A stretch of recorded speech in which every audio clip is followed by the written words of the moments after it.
pushing guards over to get past them through a second wall. The New York Post says it saw men in winter jackets and gloves, first pulling down a razor wire fence. 5 guards, some with rifles but greatly outnumbered, can be seen trying to hold the group back. The Post reporter on scene described it as absolute chaos on X. A Border Patrol official said the group was taken to a processing center. Fox News' Bill Melugin said on X that Texas law enforcement made one arrest for assaulting a soldier, with more arrests for destruction of property and assaults likely coming. Texas Governor Greg Abbott's office stated Texas authorities quickly gained control of the situation and are working to repair damage. A new report by the Transactional Records Access Clearinghouse, or TRAC, found nearly 200,000 deportation cases have been thrown out during President Biden's administration because the Department of Homeland Security hadn't filed the necessary court appearance paperwork. The March 20th report details the rates of deportation cases being upended when authorities fail to file a key document known as a Notice to Appear, or NTA.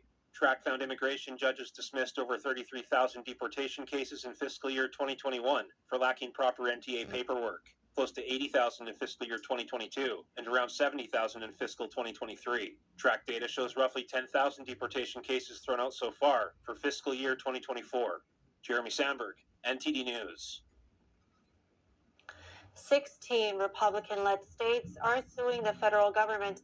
They're challenging a ban on new export applications for liquefied natural gas. The states argue the federal government lacks the authority to broadly deny those permits.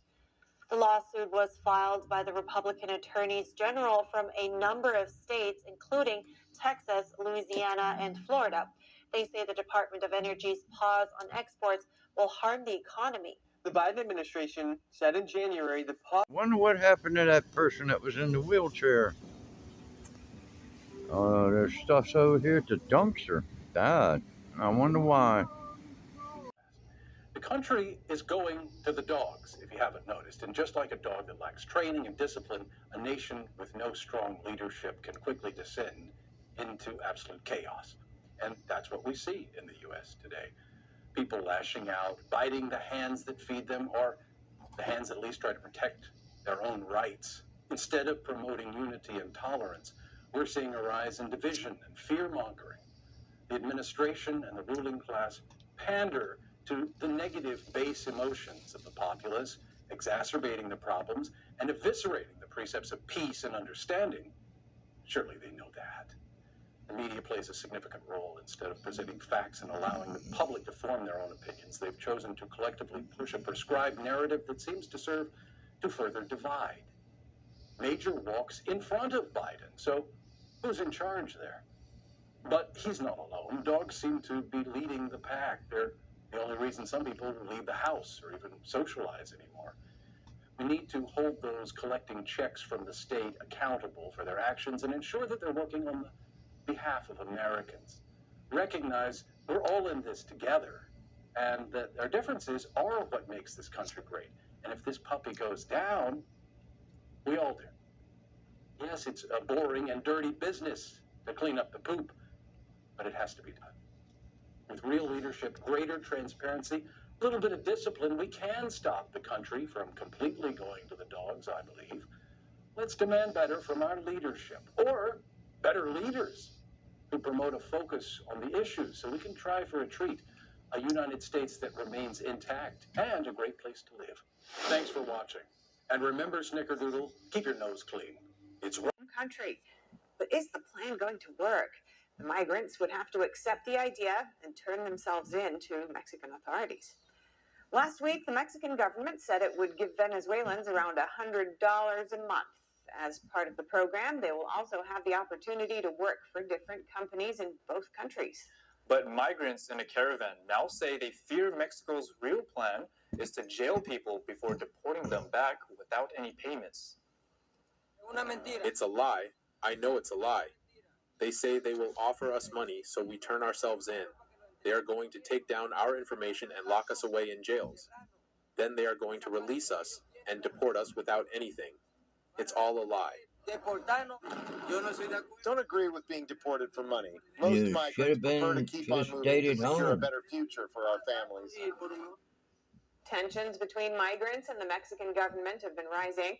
The Center for Immigration Studies told NTD that Mexican law enforcement started aggressively tackling the immigration crisis in recent months. Almost all migrants we spoke with at the southern border earlier this month agreed. They say passing through Mexico was one of the journey's toughest parts. They claimed Mexican authorities would handle them aggressively, abuse them verbally, and often send And them we got back all the way to 18 on it. Guatemala. I don't believe. I don't Southwest think so. Airlines Fuck is all that preparing to shit. join the country. But is the plan going to work? The migrants would have to accept the idea and turn themselves in to Mexican authorities. Last week, the Mexican government said it would give Venezuelans around $100 a month. As part of the program, they will also have the opportunity to work for different companies in both countries. But migrants in a caravan now say they fear Mexico's real plan is to jail people before deporting them back without any payments. It's a lie. I know it's a lie. They say they will offer us money, so we turn ourselves in. They are going to take down our information and lock us away in jails. Then they are going to release us and deport us without anything. It's all a lie. Don't agree with being deported for money. Most You should migrants have prefer to been keep on just moving stayed to at secure a home. better future for our families. Tensions between migrants and the Mexican government have been rising. The Center for Immigration Studies told NTD that Mexican law enforcement started aggressively tackling the immigration crisis in recent months. Almost all migrants we spoke with at the southern border earlier this month agreed. They say passing through Mexico was one of the journey's toughest parts. They claimed Mexican authorities would handle them aggressively, abuse them verbally, and often send And them we got back all the way to 18 on it. Guatemala. I don't believe. I don't Southwest think so. Airlines Fuck is all that preparing to shit. join. Missed deadlines to pay taxes he owed. And he's trying to get out of it, just like Daddy. Younger Biden has pleaded not guilty. His attorneys argue the investigation was politically motivated and violated Where due did he process. get Hunter all Biden that is money? also facing charges in Delaware in connection with 3 alleged gun crimes, to which he has also pleaded not guilty. Oh my Shenyang God. Performing Arts Not has been guilty. facing escalating Not threats guilty. of violence in recent weeks. Well, Just yesterday, he's the guilty, group's let me tell headquarters you. in Improve methods to detect methane leaks. Oil and gas production is the nation's largest industrial source of methane, the primary component of natural gas, and the rule marks the latest action to crack down on emissions that contribute to global warming. The rule takes effect in June and will further see Getting higher royalty ridiculous. payments for the government and tribes.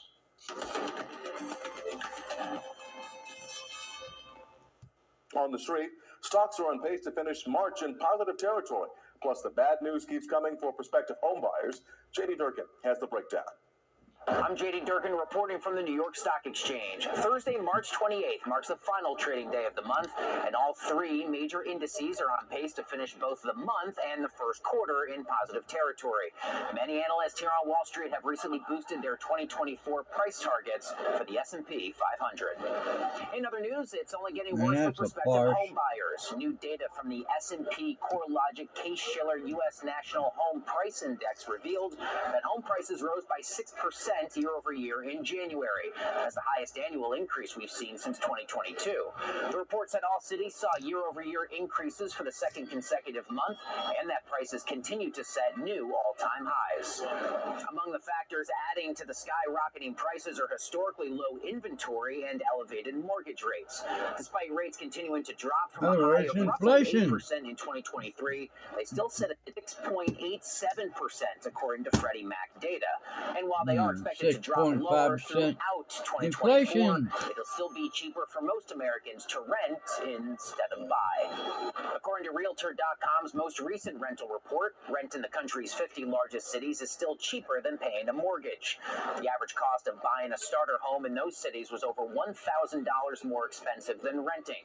Austin, Seattle, Phoenix, San Francisco, and Los Angeles were the top 5 cities with the largest rent versus buy savings. That'll do it for your daily briefing from the trading floor of the New York Stock Exchange. I'm JD Durkin with The Street.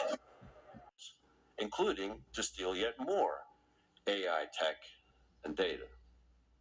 U.S. allies are also feeling the impact. We've been very clear that the situation now is that China is behaving in an increasingly assertive way abroad, authoritarian at home, and it represents an epoch-defining challenge and also the greatest state-based threat to our economic security. The UK said the sanctioned Chinese hackers accessed information on over 40 million voters. The timing is sensitive because Britain has a general election this year. The UK government summoned the Chinese ambassador over the issue. New Zealand also weighed in on Tuesday, saying it raised concerns with Beijing over a Chinese cyber attack that happened in 2021. Its intelligence services found state-sponsored Chinese hackers breached New Zealand's parliament in 2021. I'm not going to go into the details of the data specifically, but I will say that from the analysis that's been conducted, that sensitive or information of a sensitive or strategic nature was not removed from the system. Some information was removed from the networks, and we believe that that was of a more technical nature, the sort of data that would have facilitated more intrusive work. The move comes a day after U.S. and British officials announced sweeping charges against 7 hackers, all believed to be living in China. Their targets are high-profile White House staffers, U.S. senators, British lawmakers, and government officials from across the world who have criticized Beijing. Another trade dispute. China filed a complaint against the U.S. at the World Trade Organization Tuesday. That's because starting this year, U.S. electric vehicle buyers can't get the up to $7,500 credit if the cars have components or minerals sourced from China. The regulation aims to reduce reliance on China. Beijing argues the rule is discriminatory. China dominates the EV supply chain, one example being lithium, a type of metal used to make EV batteries. China refines over 60% of the metal globally. The rule took effect in January. Under it, only 13 out of more than 50 EVs on sale in the U.S. are eligible for the tax credits, a dramatic plunge compared to 2023. The tax credits are part of the Biden administration's push into America's green energy transition. Biden has pledged to cut carbon emissions in half by 2030 and hit zero emissions by 2050. But with China dominating green energy industries, some are wondering, could America's green energy future depend on Beijing? China holds a near monopoly on clean energy supply chains. On top of lithium, China also has a commanding hold on nickel and cobalt, minerals essential for EV battery components. It's the world's largest refiner of these minerals and supplies up to 70% of them. To discuss more about Washington's latest move against Chinese cyber attacks, we spoke to Brigadier General Robert Spalding, retired U.S. Air Force Brigadier General and author of War Without Rules. I care about that because as somebody who's been investigating Chinese spy networks for close to 2 decades, I've been threatened by these individuals. I've been harassed by these individuals. I know how they work and I know how they operate. For me, that's a major concern. But this report includes that, but goes far beyond it. This represents evidence that there were credible threats that were ignored when it came time to look at possible abnormalities, let's say, within our election system. This means that credible threats and documented concerns, which should have warranted proper investigation, were ignored. And of course, people will say, well, the courts threw out all the election cases and so on about potential fraud. A lot of them were thrown out, most of them were thrown out without even looking at the evidence. They never even looked at the evidence. Meaning possibly, again, including up to counting of the Electoral College votes when the election in 2020 was certified. That very act of certifying the elections without allowing for proper investigation could represent a violation of the oath of office of the individuals who voted to certify the election. This is actually significant, like deeply, deeply significant. Back to the DOJ report, though. It says that report cited incidents when the Chinese government-affiliated actors materially impacted the security of networks associated or pertaining to U.S. political organizations, candidates, and campaign during the 2020 elections. Facts were Folks, overlooked. I want to emphasize how serious that is. The report now coming out on this advanced persistent threat group, meaning state-backed hackers within the Chinese Communist Party, they cite incidents when individuals working on behalf of the Chinese Communist Party, quote, materially impacted the security of networks associated with or pertaining to U.S. political organizations, candidates, and campaigns.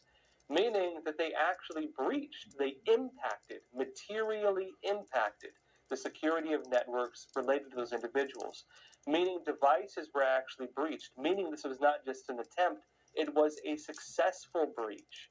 And of course, this was around, again, the 2020 federal elections. There were actual breaches of systems, according to the official announcement by the Department of Justice.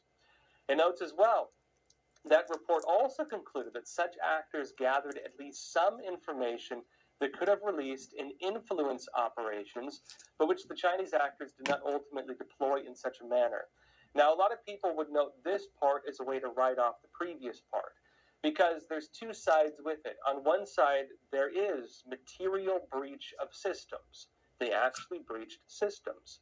The other side of it is, according to this, it says that the Chinese communist hackers, right, gathered information that they could have released for influence operations, but somehow just decided not to do so. And so this is about influence operations, meaning that information they had stolen, they could have used to approach people and try to bribe them or blackmail them or something else. They claim that didn't happen. But again, this is two separate issues. The actual breach versus an influence campaign using stolen information. The breach is the important part, and that breach is the part that is, again, being ignored everywhere as far as I've seen. Now, notes that consistent with that conclusion, the indictment does not allege that the hacking furthered any Chinese government influence operations against the United States. And again, this part would be the part that most people would focus on and try to write off the real serious part, the actual breach of our election systems.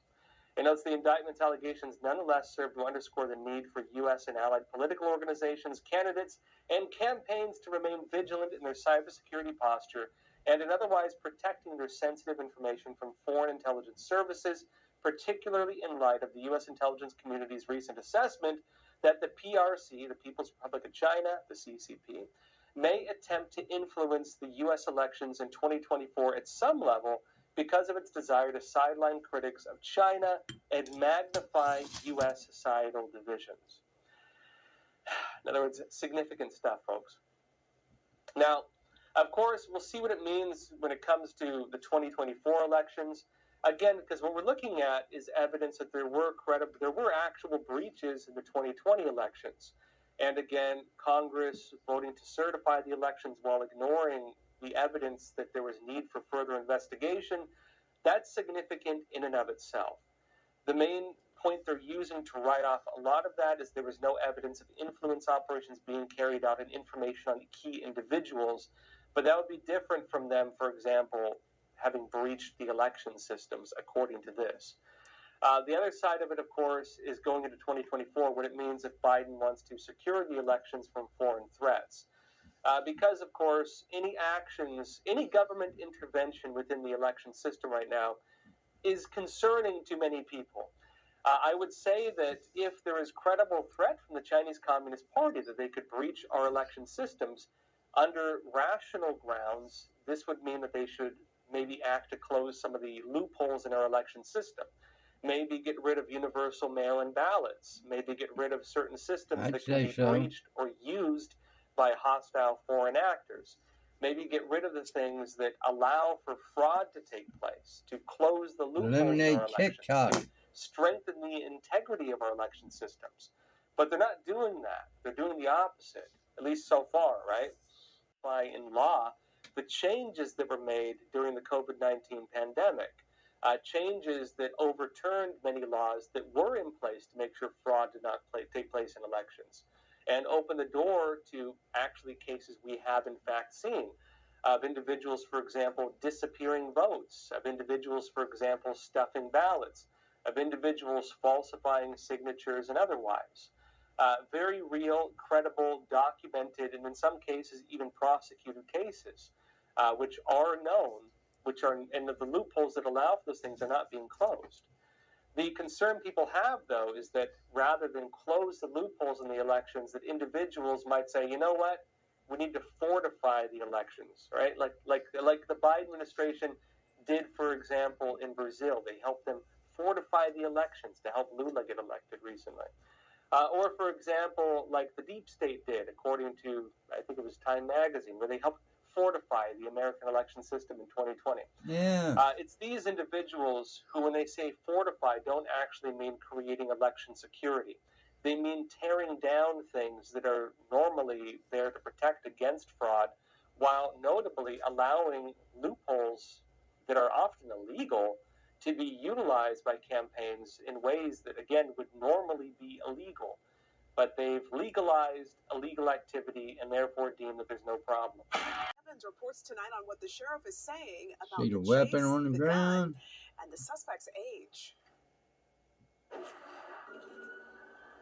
It began when Fayette County deputies spotted a stolen Honda from an armed carjacking in DeKalb County on March 11th. The suspect speeds away with deputies in pursuit. They've later learned the driver is basically a child, an armed and dangerous 14-year-old. Here's Fayette County Sheriff Barry Babb. You're standing in front of a 14-year-old kid you just disarmed. Yeah, we now see it more than we ever wanted to see it. It's not been unusual in even my 37-year career, but it's now more common. The video shows the 14-year-old speeding through a neighborhood as schools are letting out, losing control, and then the desperate measures to get away. 1050 at the end of the street.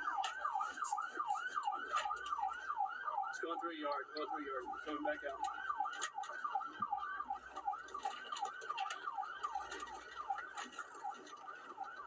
Coming out of the neighborhood, he loses control again. Here's what happened next. 1050. Show me your hands! Hands up! Put your hands up! Get on the ground! Drop the gun! Drop it! Hands up! Get down! The teen is taken into custody. What is worrisome to Sheriff Babb is his belief that the 14-year-old intentionally came out of the stolen car with the gun in his hand and then had to make a choice whether to use it or drop it. You know, from the dynamics of the crash, he would have had to find that weapon and bail with that weapon. He did have that last second, thank goodness, toss the gun down, because they would have answered any kind of threat of force at that point. You back a shot. Sheriff Babb says his department There's is been a working dead with the ATF to learn 14-year-old who kid. this gun belongs to. The sheriff snapped this photo right after the chase. All guns are lethal, but this one, a substantial weapon. This one had a high capacity magazine, and it was loaded. After the chase, we're told that a Fayette County deputy asked the young man, "How old are you?" He replied, 14. Next question, where are you supposed to be right now? We're told that the teen answered with the name of a DeKalb County middle school. I'm Doug Evans, Fox 5 News in Fayette County. The prize of some parts for lawnmowers sold by John Deere and other firms. Tough Torque was fined nearly $300,000 for employing 10 children. Under a federal consent agreement, the company must allocate $1.5 million to support the illegally employed children. Ryan Pott, the general counsel for Tough Torque's majority owner, told NBC News the department will not tolerate companies profiting on the backs of children employed unlawfully in dangerous occupations. The Labor Department didn't detail the children's tasks. Coria, the Labor Department's Southeast Regional Administrator for the Wage and Hour Division, described a concerning environment among investigators. They observed immigrant children as young as 14 working late into the night at the 24-hour manufacturing facility amidst power-driven That's what equipment they being told moved they around have the to plant. do. However, Tough Torque's Gotta majority pay owner's off general the counsel debt. clarified that the child workers were temporary and not directly hired by Tough Torque. He explained they used fake names and false credentials to secure jobs through a staffing agency. John Deere did not respond to a request for comment. Christina Corona, NTD News. Why was this journalism so off the mark? And so here was the leadership of the New York Times meeting with the leadership of the largest tyrannical communist regime on earth. Watch our exclusive interview with Levi Browdy, Executive Director of the Falun Dafa Information Center, this Saturday on NTD, 11 a.m. Eastern Time. Dirty politics. Stay tuned for China in Focus with Tiffany Meyer coming up next. And in more China news, is China cashing in America's lithium mining while U.S. taxpayers pick up the tab? More on how this could be Yep. happening. Linked it to a massive mining project in Nevada. More details coming tonight at 9:30 p.m. on China in Focus with Tiffany Meyer. And over half of that were from the border.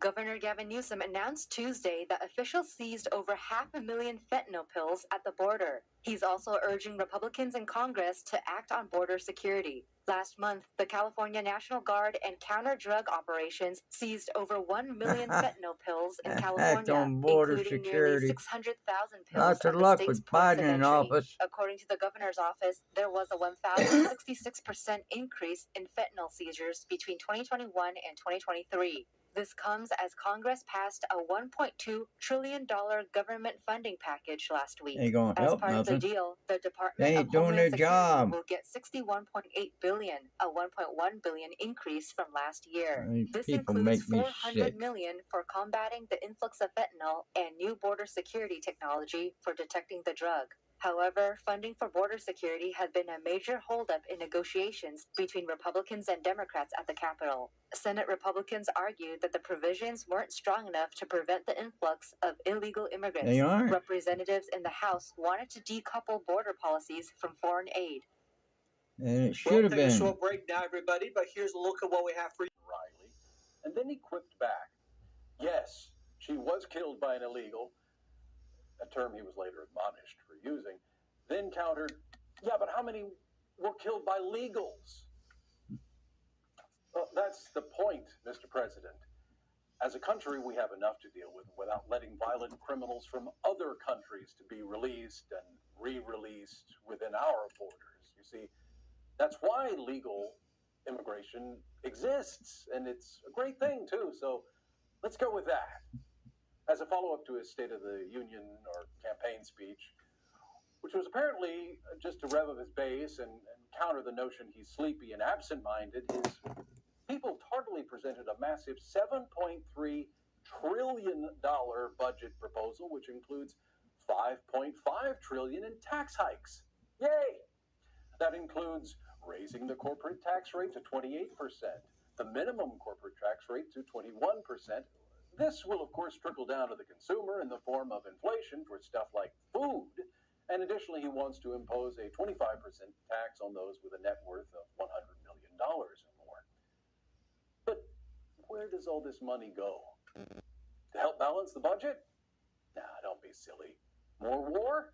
Well, yes, of course. At least $482 million more to Ukraine after the U.S. has already directed more than $75 billion to that crippled country. There was indication he doesn't want Medicare to go broke and promoted capping prescription drug costs and insulin prices, so that's not a bad idea. The budget also allocates funds for various initiatives, including affordable housing and tax credits. And I'm all for helping out the little guy, but the details about who exactly would be eligible or how the funds would be distributed, well, that wasn't made readily available. When you're already Affordable drowning in housing debt, for illegal and I venture to say that newcomers. $34 trillion qualifies, maybe it's not the best idea to go on a spending spree like you're a teenager with your first credit card. Just saying.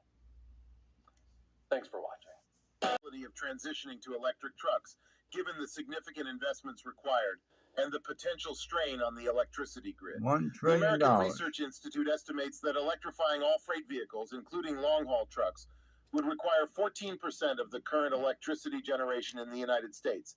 And if all vehicles are added, the figure jumps to 40%. They don't run on water. They don't run on batteries. How much a gallon? Inflation reached a high of just over 11%. That was back in 2022. Inflation is measured either month to month or year over year. Researchers tell us it's harder to notice decreasing food prices when the overall cost of living is still pretty steep.